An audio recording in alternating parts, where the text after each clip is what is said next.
the Canon Coffee Espresso machine. Today we're testing this La Cimbali Junior, and I'm going to select the double shot, and let's see here.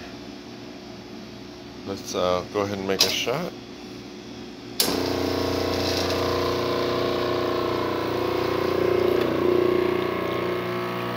We seem to have, the customer reported we didn't have good pressure. We seem to have good pressure.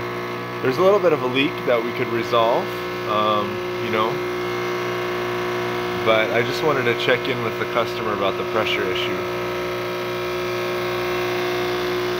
So thank you for watching with Canon Coffee. Please like our videos below. If you'd like to see more videos like this, please subscribe to our channel. Oh yeah, let's check the steam too.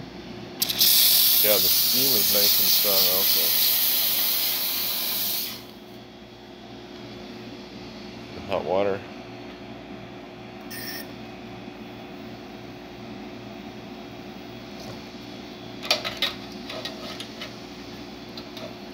Looks like we have an issue with the hot water.